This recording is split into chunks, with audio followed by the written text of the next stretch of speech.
Hi friends, welcome to universe classes. स्वागत है आपका यूनिवर्स क्लासेज में। मैं राम सिंह आप सभी का एक बार फिर से स्वागत करता हूं। स्वागत है आपका टीजीटी के लिए प्रीवियस ईयर क्वेश्चन पेपर के इस सीरीज में, जो कि पाँचवां सेक्शन है, पाँचवां वीडियो है। इसमें हम लोगों ने 4 वीडियो कवर किया हुआ है इतिहास और भूगोल का। उसको आप जाके प्लेलिस्ट से देख सकते हैं। सबसे पहले हम कवर करें टीजीटी सोशल साइंस के लिए इतिहास और भूगोल का प्रीवियस ईयर सेक्शन। ये हमारा सेक्शन वाइज हो रहा है, इतिहास का अलग और भूगोल का अलग। आज से शाम को 8 बजे इतिहास और भूगोल 40 क्वेश्चन मिला करके आएंगे, जो कि प्रीवियस ईयर से होंगे। और ये आपको समझने के लिए पैटर्न को काफ़ी ज़्यादा इंपॉर्टेंट है। चलिए आज के इस वीडियो में बात करेंगे भूगोल के सेगमेंट में टीजीटी के 20 क्वेश्चन जो कि प्रीवियस ईयर से लिए गए हैं। चलिए देखते हैं आज के इस सेशन को। जब उष्ण और हल्की वायु ठंडे और अधिक गहरी वायु के विरुद्ध चलती हैं तो पूर्ववर्ती दूसरे के ऊपर चढ़ जाती हैं। एक वाताग्र क्या कहलाता है? शीत वाताग्र, उष्ण वाताग्र, अवरुद्ध वाताग्र या फिर स्थिर वाताग्र? तो यह कहलाता है उष्ण वाताग्र। बी ऑप्शन बिल्कुल करेक्ट है। क्वेश्चन की जहाँ जो आवश्यकता होगी वहाँ क्वेश्चन की व्याख्या भी की जाएगी इस तरह से, इसलिए आप पेन और कापी जरूर लेके बैठें जिससे कि आप व्याख्या को नोट करते चलें। ध्रुवीय वाताग्र सिद्धांत किसके द्वारा प्रतिपादित किया गया था? इस क्वेश्चन में हम देखेंगे और इसकी व्याख्या भी करेंगे। वी जर्कनेस, फिट जारा, सा या फिर लैफर्ड? तो ये क्या था? वी जर्कनेस ने। ए ऑप्शन बिल्कुल करेक्ट है। अब देखते हैं इसकी डिटेल व्याख्या क्या है। वी जो जर्कनेस हैं ये एक नॉर्वेजियन भौतिक विज्ञानी और मौसम विज्ञानी, यानी कि जो ये भौतिक विज्ञान और मौसम विज्ञान के वैज्ञानिक हैं। ध्रुवीय वाताग्र सिद्धांत का संबंध चक्रवातों की उत्पत्ति से संबंधित है। चक्रवात घूमती हुई वायुराशि का नाम, यानी चक्रवात जो घूमती है ऐसे ऐसे, उसी वायुराशि का एक नाम है। इसकी उत्पत्ति दो प्रकार से होती है। आइए देखते हैं कौन कौन से प्रकार हैं। तो एक है उष्णकटिबंधीय चक्रवात, या इसी को बोलते हैं बल कीमक चक्रवात। ये आपको टर्मिनोलॉजी याद करना है। यदि पूछ दे उष्णकटिबंधीय चक्रवात को और किस नाम से जानते हैं तो उसको जानते हैं बल कीमक चक्रवात, ठीक है। और दूसरा जो है वाह्योष्ण कटिबंधीय चक्रवात, या इसी को बोलते हैं शीतोष्ण कटिबंधीय चक्रवात। ये आपके लिए शब्द नया है। वाह्योष्ण किसे कहते हैं? तो जो शीतोष्ण कटिबंधीय चक्रवात है उसी को बोलते हैं वाह्योष्ण चक्रवात। चलिए, उम्मीद है आपने इसको नोट कर लिया होगा। अगला जो हमारा क्वेश्चन है, प्रकाशिक क्षेत्र की गहराई कितनी मीटर तक के बीच होती है? 800 से 1000 मीटर, 200 मीटर तक, 500 से 1000 मीटर या फिर 1.5 किलोमीटर? तो इसकी जो गहराई होती है वो होती है 200 मीटर तक। बी ऑप्शन बिल्कुल करेक्ट है। और इसका मतलब ये है कि जो प्रकाश है जल या समुद्र में 200 मीटर की गहराई तक जा सकता है। इसके बाद आगे नहीं बढ़ पाता और जल के अंदर अंधेरा होता है। इसी कारण आपने देखा होगा जब भी जो गोताखोर होते हैं अपने सर पे एक लाइट लिए होते हैं जिससे कि उनको दिखाई दे। और कृत्रिम सांस, यानी पता है आपको ऑक्सीजन लेके जाते हैं। तो इस तरह से इसका आंसर ऑप्शन नंबर बी है, 200 मीटर तक। क्यूरोसियो धारा, क्यूरोसियो है, किस महासागर में देखी जाती है? अटलांटिक महासागर, प्रशांत महासागर, हिंद महासागर या फिर कोई नहीं? तो जो क्यूरोसियो धारा है यह देखी जाती है प्रशांत महासागर में। बी ऑप्शन बिल्कुल करेक्ट है। और यह कैसी जलधारा है? यह एक गर्म जलधारा है। ये भी पूछ ले कि जो क्यूरोसियो धारा है वो कैसी जलधारा है? तो गर्म धारा है, ठीक है। ये एक गर्म जलधारा है, ठीक है। इसका जो प्रवाह वेग होता है 3 से 5 किलोमीटर, 3 से 5 किलोमीटर समुद्री मील होता है। और सर्दियों में जो सतह का पानी है इसका तापमान 18 डिग्री सेंटीग्रेड तक होता है। ये भी आपको ध्यान रखना है कि जो क्यूरोसियो धारा है वो गर्म जलधारा है। तापीय ऊर्जा परियोजना निम्नलिखित में से किस पर कोई प्रभाव नहीं डालता? वायु प्रदूषण, भूमि प्रदूषण, ध्वनि प्रदूषण या फिर जल प्रदूषण?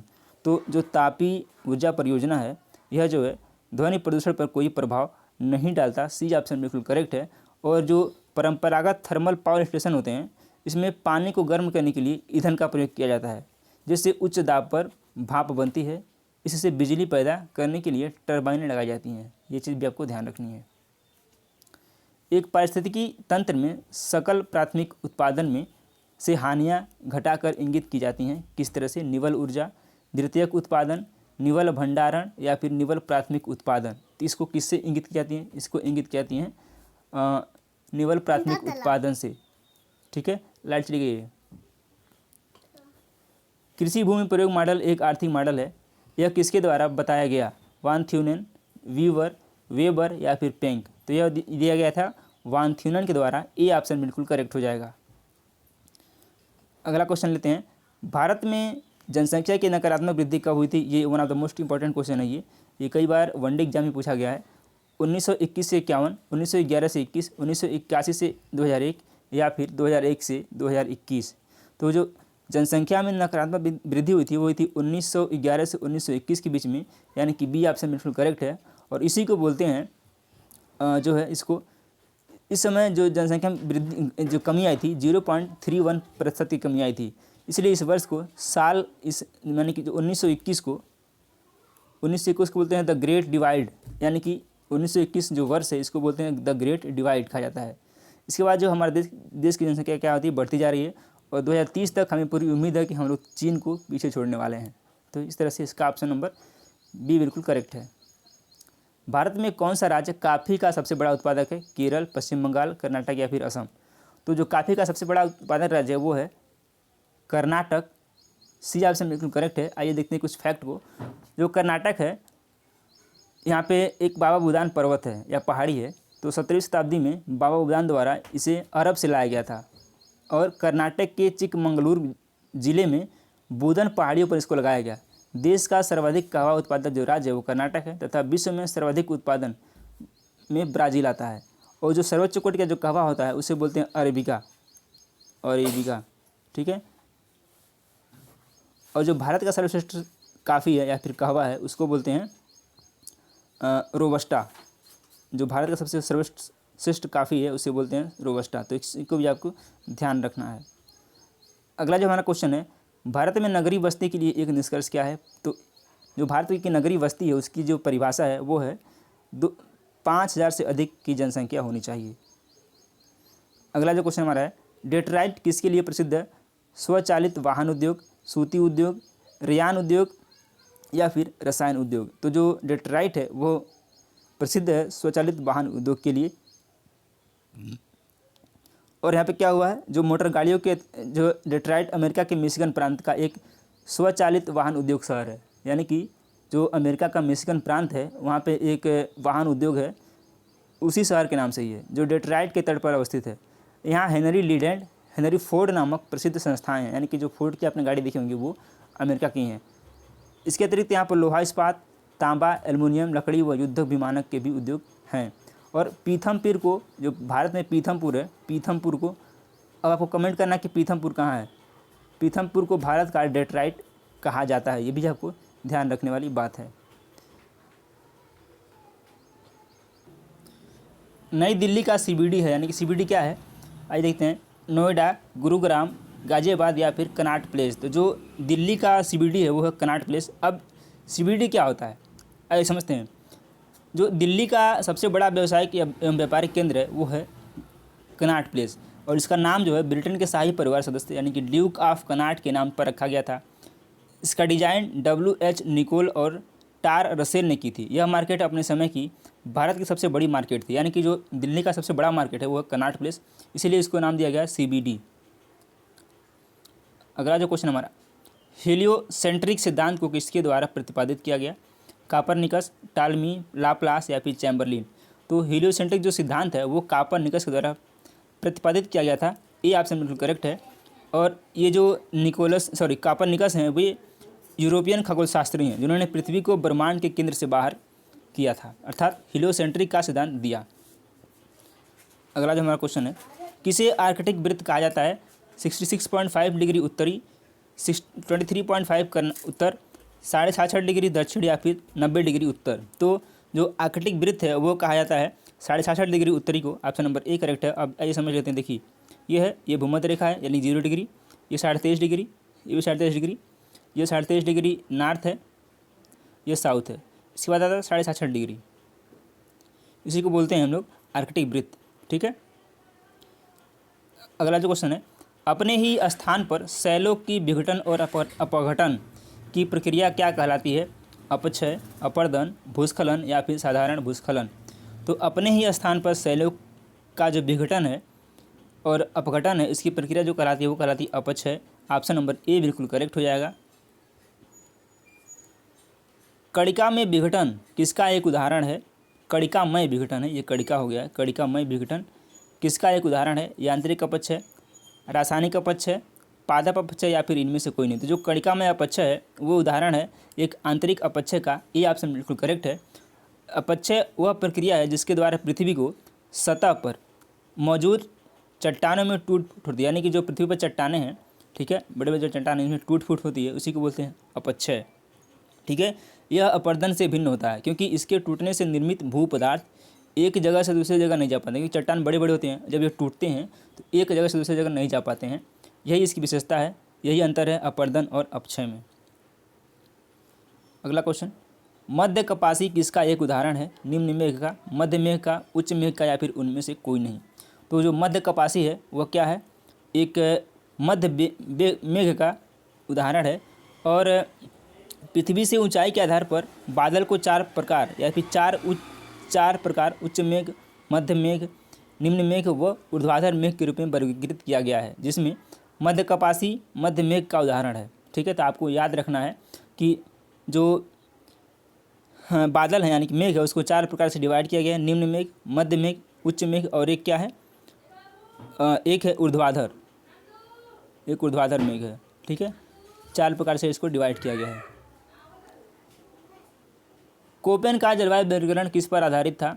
जलवायु दशाएं, वर्षा और तापमान, वनस्पति मंडल या फिर इनमें से कोई नहीं। तो कोपेन का जो जलवायु वर्गीकरण है वह उदाहरण है वर्षा और तापमान का। बी ऑप्शन बिल्कुल करेक्ट है। अगला जो क्वेश्चन हमारा है, एक संक्रमण क्षेत्र जहां पादप समुदाय प्राकृतिक रूप से एक दूसरे से मिलते हैं वो क्या कहलाता है? तो वह कहलाता है संक्रमिका। ए ऑप्शन बिल्कुल करेक्ट हो जाएगा। चलिए आगे बढ़ते हैं। पर्यावरण निम्नीकरण भारत में निम्नलिखित में से किस क्षेत्र में उच्चतम है? हिमालय, छोटा नागपुर पठार, मैसूर का पठार या फिर बिंद पठार। तो क्या है ये जो है उच्चतर जो है कहाँ पे है? छोटा नागपुर पठार। ऑप्शन नंबर बी बिल्कुल करेक्ट है। और जो छोटा नागपुर पठार है ये भारत के सर्वाधिक यही है, और यह पठार झारखंड, उड़ीसा, बिहार और छत्तीसगढ़ में फैला हुआ है। झारखंड, उड़ीसा, छत्तीसगढ़ व बिहार में फैला हुआ है छोटा नागपुर का पठार। चलिए बढ़ते हैं आज के सीरीज की सेकंड लास्ट क्वेश्चन पे। ऊर्जा का पिरामिड सदैव कैसा होता है? उल्टा, सीधा, दोनों या फिर वन प्रणाली में उल्टा। तो जो ऊर्जा का पिरामिड होता है वो सदैव क्या होता है? सीधा होता है। बी ऑप्शन बिल्कुल करेक्ट है। और जैसे हम ऊर्जा के पिरामिड के ऊपर से नीचे की ओर बढ़ते हैं ऊर्जा कम होती जाती है। पिरामिड के प्रत्येक चरण में प्रवेश करने वाली ऊर्जा का 90% उपभोक्ताओं द्वारा उपयोग किया जाता है और केवल 10% जो ऊर्जा होती है वही संग्रहित होती है, ठीक है। यानी कि आप देखिए यहाँ पे जैसे ये गया, फिर इसमें गया, फिर इसमें गया, तो यहाँ 90% खत्म हो जाएगा, केवल क्या बचेगा? 10% ही बचेगा। यही होता है। किसने भूमि प्रयोग अध्ययन आरंभ किया और ब्रिटेन की भूमि उपयोग मानचित्र प्रस्तावित किया? मैकिंडर। यह क्या था? LD स्टम्प ने। बी ऑप्शन बिल्कुल करेक्ट हो जाएगा। लास्ट क्वेश्चन आज के सीरीज का, मसाई जनजाति कहाँ पाई जाती है? अफ्रीका, कनाडा, अंटार्कटिका या फिर उपयुक्त में से कोई नहीं। तो यह पाई जाती है अफ्रीका में। ए ऑप्शन बिल्कुल करेक्ट है। तो चलिए उम्मीद करते हैं कि आपको सेशन पसंद आएगा। सेशन पसंद आए तो वीडियो को लाइक करें और चैनल को सब्सक्राइब जरूर करें। धन्यवाद।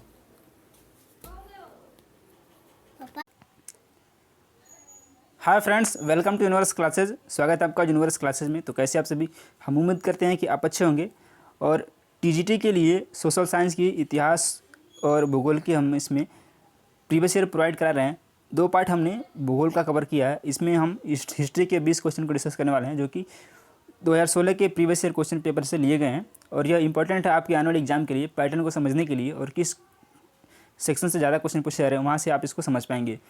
TGT के लिए आती है, आप तैयारी कर रहे हैं 2022 के लिए, तो यह आपके लिए एक मौका है और इसको जाने नहीं देना है। और जिद के साथ तैयारी करिए। हम उम्मीद नहीं बल्कि पूरी आशा है कि आप जो है तैयारी में जुट गए होंगे। चलिए देखते हैं आज के इस महत्वपूर्ण सेशन को। इसमें इतिहास का सेक्शन है और इसके क्वेश्चन के साथ साथ हम इसकी व्याख्या भी करेंगे। तो आप क्वेश्चन को देखिए और इसकी व्याख्या को नोट करिए, जिससे कि आपको आने वाले एग्जाम के लिए काफ़ी ज़्यादा हेल्प होने वाला है। सत्यशोधक समाज की स्थापना निम्नलिखित में से किसने की थी? राजा राममोहन राय, संत तुकाराम, महात्मा ज्योतिबा फुले या फिर इनमें से कोई नहीं। तो सत्यशोधक समाज की स्थापना जो की थी वो की थी महात्मा ज्योतिबा फुले ने। सी ऑप्शन करेक्ट है। आइए देखते हैं डिटेल क्या है। और जो सत्यशोधक समाज है इसकी स्थापना कब हुई थी और देखिए उद्देश्य क्या है। स्थापना 24 सितंबर 1873 को हुई थी। ये पहले क्वेश्चन है। उद्देश्य क्या था? उद्देश्य था समाज सेवा तथा स्त्रियों एवं निम्न जाति के लोगों को शिक्षित बनाकर उनको शोषण से बचाना था। अब आंदोलन का प्रतीक क्या था? राजा बलि जो ब्राह्मण के आराध्य श्री राम का विरोधी था। ज्योतिबा फुले की उपाधि मतलब इनकी उपाधि क्या थी, इनकी महात्मा की उपाधि थी ज्योतिबा फुले की। कभी पूछ लेता है कि ज्योतिबा फुले की जो है उपाधि क्या थी, तो वो थी महात्मा की उपाधि। अब बात करते हैं इनकी पुस्तक कितनी है, तो इनकी 2 पुस्तकें हैं, एक है गुलामगिरी और एक है सार्वजनिक सत्य धर्म, जो कि काफ़ी इंपॉर्टेंट है। ये पुस्तकों से क्वेश्चन आता है। पहला पुस्तक इनका है गुलामगिरी और क्या है, सार्वजनिक सत्य धर्म। तो इस तरह से इस क्वेश्चन का आंसर ऑप्शन नंबर सी था। और आगे चलिए आगे बढ़ते हैं, अगला क्वेश्चन देखते हैं। अगला जो क्वेश्चन हमारा है, यंग बंगाल आंदोलन के पीछे प्रेरणा कौन था? Madhusudan Dutt, Henry Vivian Derozio, Krishna Mohan Banerjee या फिर राम गोपाल घोष? तो ये थे Henry Vivian Derozio. Option number B correct है। आइए देखते हैं क्या है। तो यंग बंगाल आंदोलन के जो प्रवर्तक थे वो हेनरी विवियन डिरोजियो थे और ये हिंदू कॉलेज में 1826 से 1831 तक अंग्रेजी तथा इतिहास के शिक्षक रहे थे। यानी कि 1826 से 31 तक हिस्ट्री और इंग्लिश के ये क्या थे, शिक्षक रहे थे। ये भी आपको ध्यान रखना है। और इन्होंने कॉलेज के युवाओं को समानता, स्वतंत्रता तथा सत्यता के लिए प्रेरित किया था। इन्होंने हैस्पेरस तथा कलकत्ता लाइब्रेरी गजट नामक पत्र का संपादन किया था। ये भी आपके लिए इम्पोर्टेंट है। ये इंडिया गजट से भी संबंध रहे थे। सुरेंद्रनाथ बनर्जी ने इसे आधुनिक सभ्यता का, यानी कि जो हेनरी विवियन डिरोजियो हैं, सुरेंद्रनाथ बनर्जी ने इनको आधुनिक सभ्यता का अग्रदूत कहा था। ये क्वेश्चन आपको ध्यान रखना है। स्वराज भारत के राजनीतिक प्रयासों का लक्ष्य था। यह दादा भाई नौरोजी द्वारा कब घोषित किया गया था? कोलकाता सत्र 1886, कोलकाता सत्र 1906, लाहौर सत्र 1885 या फिर बॉम्बे सत्र 1889? तो यह जो घोषित किया गया था वो किया गया था कोलकाता सत्र, यानी कि जब उस समय कलकत्ता था, कलकत्ता सत्र 1906। ऑप्शन नंबर बी बिल्कुल करेक्ट है। अगला जो क्वेश्चन हमारा, निम्नलिखित में से कौन सी संभवतः भारत में प्रयोग की जाने वाली प्रथम धातु थी? यानी कि पहली धातु क्या थी? लोहा, तांबा, सोना या फिर चांदी? तो जो भारत में प्रयोग की जाने वाली पहली धातु थी वो क्या थी? तांबा थी। बी ऑप्शन बिल्कुल करेक्ट है। ये इसकी व्याख्या देखते हैं। इसकी जो व्याख्या है उसको ध्यान से सुनिएगा, नोट भी करिएगा। जो नवपाषाण काल था, नवपाषाण काल, ठीक है, इसको 2 भागों में बांटा गया था। एक था गैर मृदभांड और एक था मृदभांड काल। एक क्या था? गैर मृदभांड था और एक क्या था? मृदभांड काल था। ठीक है, तो मृदभांड नवपाषाण काल के अंत में धातु का प्रयोग आरंभ होता है। यानी कि मृदभांड जो काल था उसी के ये नवपाषाण काल के अंत में आता है। उसी समय धातु जो तांबा था उसका प्रयोग किया गया था। इस चरण में तांबे के औजारों के साथ पत्थर का प्रयोग जारी रहा। इसी कारण इसे ताम्रपाषाणिक संस्कृत कहा जाता है। यानी कि नवपाषाण काल को ताम्रपाषाणिक संस्कृत भी कहा जाता है। और इसका जो आंसर है ऑप्शन नंबर बी बिल्कुल करेक्ट है। अगला क्वेश्चन देखते हैं। प्राचीन भारतीय लेखों के अनुसार निम्नलिखित में से कौन सी 2 नदियों के बीच की भूमि ब्रह्मवर्त कहलाती है? सरस्वती नदी और बृहस्पति नदी, सरस्वती और सरयू, शतुद्री और बिपाशा या फिर गंगा नदी और यमुना नदी? तो ये जो है ऑप्शन या ब्रह्मवर्त किसे बोलते हैं? तो यह बोलते हैं सरस्वती और बृहस्पति नदी के बीच के क्षेत्र को। ऑप्शन नंबर ए बिल्कुल करेक्ट है। चलिए अगला क्वेश्चन देखते हैं। हड़प्पा सभ्यता की पहली खगोलीय वेधशाला निम्नलिखित में से किस प्राचीन भारतीय स्थल पर पाई गई है? रोपड़, दैमाबाद, धौलावीरा या फिर चनहुदड़ो? तो यह जो पाया गया था यह पाया गया था धौलावीरा में। सी ऑप्शन बिल्कुल करेक्ट है। आइए इसकी व्याख्या देखते हैं। हड़प्पा सभ्यता की जो पहली खगोलीय पर्यवेक्षणशाला थी वो धौलावीरा स्थल पर पाई गई थी। धौलावीरा कहाँ पे है? तो यह गुजरात राज्य में है। और यह कहाँ का है? गुजरात राज्य का गुजरात का प्रमुख संदर्भ स्थल है। ये आपको ध्यान रखना है, प्रमुख संदर्भ स्थल है धौलावीरा। अगला जो क्वेश्चन है, निम्नलिखित में से कौन सा कर्मकांडी वेद है? ऋग्वेद, यजुर्वेद, सामवेद या फिर अथर्ववेद? तो जो कर्मकांडी वेद है वो है डी ऑप्शन करेक्ट है। अथर्ववेद जो है इसको कर्मकांड वेद भी कहा जाता है। और इसकी 2 शाखाएं हैं,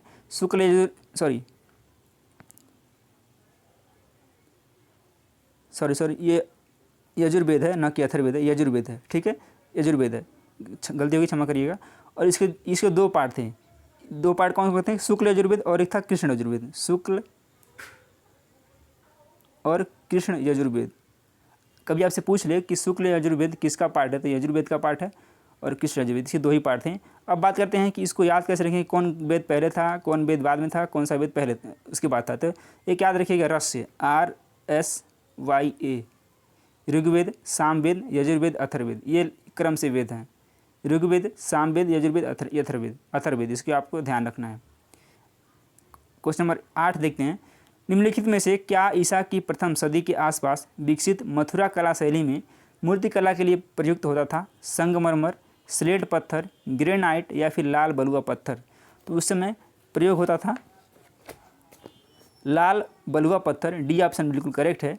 और इसको आप जो मथुरा कला शैली है इसका जन्म कनिष्क के समय में मथुरा में हुआ था। इस शैली के में लाल बलुआ पत्थर का प्रयोग हुआ है। इसमें बौद्ध, हिंदू एवं जैन धर्मों के से संबंधित मूर्तियों का निर्माण, यानी कि जो ये मथुरा कला शैली है, ठीक है, इसमें बौद्ध, जैन और हिंदू धर्म के साक्ष्य मिलते हैं। ऑप्शन नंबर डी बिल्कुल करेक्ट है। निम्नलिखित पर विचार कीजिए। देखते हैं, लगता है कि अटेगा नहीं। नालंदा विश्वविद्यालय और विक्रमशिला विश्वविद्यालय दोनों पाल वंश के दौरान विकसित हुए। नालंदा विश्वविद्यालय और विक्रमशिला विश्वविद्यालय दोनों खिलजी वंश द्वारा नष्ट कर दिए गए। इसमें बताना है कौन सा स्टेटमेंट जो है करेक्ट है। तो जो नालंदा विश्वविद्यालय है और विक्रमशिला विश्वविद्यालय, ये जो है गुप्त काल में निर्मित हुए थे, न कि पाल वंश में। तो ऑप्शन नंबर एक बिल्कुल गलत हो जाएगा। दूसरा क्या है, नालंदा विश्वविद्यालय और विक्रमशिला जो विश्वविद्यालय है ये दोनों खिलजी वंश में नष्ट किए गए थे। तो इस तरह से ऑप्शन नंबर 2 केवल 2 सत्य है। तो इसमें ऑप्शन नंबर बी करेक्ट हो जाएगा, केवल 2 सत्य है। चलिए अगला क्वेश्चन लेते हैं। अहमद शाह अब्दाली ने निम्नलिखित में से किस मुगल शासक के शासनकाल में सर्वप्रथम भारत पर आक्रमण किया था? मोहम्मद शाह, अहमद शाह, शाह आलम द्वितीय या फिर अकबर द्वितीय। तो मोहम्मद शाह अब्दाली ने जिस शासक के शासनकाल में आक्रमण किया था सबसे पहले, वो कौन थे? तो वो थे अहमद शाह। तो ऑप्शन नंबर बी बिल्कुल करेक्ट है, अहमद शाह अब्दाली। चलिए अगला क्वेश्चन लेते हैं। निम्नलिखित में से किसके लिए शेर शाह सूरी को नहीं जाना जाता है? ये ध्यान रखना, नहीं पूछा गया था। नागरिक प्रशासन की प्रणाली का संगठन, पहला रुपया जारी करने के लिए जो कि 20वीं सदी तक प्रयोग होता रहा। तीसरा है नहरों द्वारा सिंचाई की प्रणाली शुरू करने के लिए, या फिर चौथा सभी शेर शाह सूरी द्वारा किए गए थे। तो इसका जो करेक्ट आंसर है वो हो जाएगा सी ऑप्शन बिल्कुल करेक्ट है। नहरों द्वारा सिंचाई की प्रणाली शुरू करने के लिए इन्होंने नहीं शुरू किया गया था। सबसे पहले इसको किसने शुरू किया था? अगला जो क्वेश्चन है, निम्नलिखित में से किसने कश्मीर में शालीमार और निषाद बाग की नींव रखी थी? अकबर, जहांगीर, शाहजहां या फिर नूरजहां। तो कश्मीर में शालीमार और निषाद बाग की जो नींव रखी थी वो रखी थी जहांगीर ने। बी ऑप्शन बिल्कुल करेक्ट हो जाएगा। चलिए आगे बढ़ते हैं। निम्नलिखित में से किस युद्ध में पहली बार तोप खाने का प्रयोग किया गया? पानीपत का प्रथम युद्ध, पानीपत का दूसरा युद्ध, तराइन का प्रथम युद्ध या फिर खानवा का युद्ध। तो पानीपत का जो प्रथम युद्ध हुआ था, ऑप्शन नंबर ए करेक्ट है। इसमें सबसे पहले तोप खाने का प्रयोग किया गया था। और पानीपत का प्रथम युद्ध हुआ कब था? तो 1526 में, 1526 में हुआ था। और किसके किसके बीच हुआ था ये भी आपको कमेंट करके बताना है, कमेंट बॉक्स में बताइए। 1556 में दिल्ली को खोने वाला हिंदू शासक कौन था? यानी कि सत्ता खो दिया था। पृथ्वीराज चौहान, हेमू, राणा संग्राम सिंह या फिर मेदिनी राय। तो 1556 में दिल्ली के शासन को खोने वाला हेमू था। बी ऑप्शन बिल्कुल करेक्ट है। चलिए आगे बढ़ते हैं। बाबर की मृत्यु 26 दिसंबर 1530 में हुई और उसे आगरा के आराम बाग में दफनाया गया। बाद में शेर शाह के शासनकाल के दौरान उसके शरीर को निम्नलिखित में से किस स्थान पर ले जाकर दफनाया गया? दिल्ली, फरगना, काबुल या फिर समरकंद। तो कहाँ ले जाया गया? ये ले जाया गया काबुल में। सी ऑप्शन बिल्कुल करेक्ट है। और इसकी मृत्यु 26 दिसंबर 1530 को हुई थी। और बी सी ऑप्शन बिल्कुल करेक्ट है। ब्रिटिश काल के दौरान भारत का शीर्ष न्यायालय निम्नलिखित में से कौन सा था? Federal court, presidency court, Privi council, ये प्रीवी ऐसे रहेगा, या फिर इंग्लैंड का सुप्रीम कोर्ट। तो कौन सा था? वो था प्रीवी काउंसिल। सी ऑप्शन बिल्कुल करेक्ट हो जाएगा। निम्नलिखित में से कौन मुगल बादशाह अकबर द्वितीय की ओर से पैरवी करने के लिए बादशाह के राजदूत के रूप साथ में इंग्लैंड गए थे? अजीमुल्ला खां, राजा राम मोहन राय, महाराजा तेज चंद्र रे या फिर राजा राधाकांत देव। तो ये कौन थे? राजा राम मोहन राय थे। ये काफ़ी इंपॉर्टेंट क्वेश्चन है और कई बार पीसीएस के एग्जाम में ये पूछा गया क्वेश्चन है। भारतीय राष्ट्रीय कांग्रेस की पहली महिला अध्यक्ष कौन थी? सरोजिनी नायडू, सुचेता कृपलानी, राजकुमारी अमृत कौर या फिर एनी बेसेंट। तो यदि आपसे पूछता है कि भारतीय राष्ट्रीय कांग्रेस की प्रथम महिला, तो हो जाएगा एनी बेसेंट। और यदि पूछ ले कि भारतीय राष्ट्रीय कांग्रेस की प्रथम महिला भारतीय कौन थी, तो वो हो जाएगी सरोजिनी नायडू। इस क्वेश्चन को ज़रा समझ के करना, जब भी पूछेगा भारतीय राष्ट्रीय कांग्रेस की पहली महिला अध्यक्ष कौन थी, तो वो हैं Sarojini Naidu. D option correct है। और यदि यही पूछ ले घुमा के क्वेश्चन कि भारतीय राष्ट्रीय कांग्रेस की प्रथम भारतीय महिला कौन थी अध्यक्ष, तो हो जाएगा सरोजिनी नायडू। इस क्वेश्चन को आपको ध्यान में रखना है। गदर आंदोलन के शुरू होने का सबसे महत्वपूर्ण कारण क्या था? प्रथम विश्व युद्ध का आरंभ, करतार सिंह साराभाई को फांसी, कामागाटा मारू घटना या फिर लाला हरदयाल की गिरफ्तारी। तो क्या था? कामागाटा मारू घटना थी। सी ऑप्शन बिल्कुल करेक्ट हो जाएगा। चलिए अगला जो क्वेश्चन देखते हैं, प्राचीन भारत की जोरवे संस्कृति राज्यों में से किस स्थान के नाम पर ही नामित की गई है? राजस्थान, गुजरात, कर्नाटक या फिर महाराष्ट्र। जो जोरवे संस्कृति है वो महाराष्ट्र से संबंधित है और इसको डी ऑप्शन बिल्कुल करेक्ट हो जाएगा। तो चलिए हम उम्मीद करते हैं कि ये 20 क्वेश्चन आपके लिए इंपॉर्टेंट होंगे और आपके एनुअल एग्जाम के लिए इंपॉर्टेंट है। और इसके साथ साथ हम जो है कल से नहीं 15 तारीख से 15 जून से हम NCERT की सीरीज स्टार्ट कर रहे हैं, जिसकी हम 6ठी से 6 to 12 कवर करने वाले हैं इतिहास। इसमें हम समरी डिस्कस करेंगे 15 जून से, ये आपको ध्यान रखना है। और ये सुबह में ही होगी, तो आप प्रीवियस ईयर सबसे पहले सॉल्व करें, उसके बाद NCERT कवर करें, जिससे कि आपका कंसेप्ट बिल्कुल क्लियर हो जाएगा। चलिए मिलते हैं कल, तब तक के लिए अपना ख्याल रखें। नमस्कार।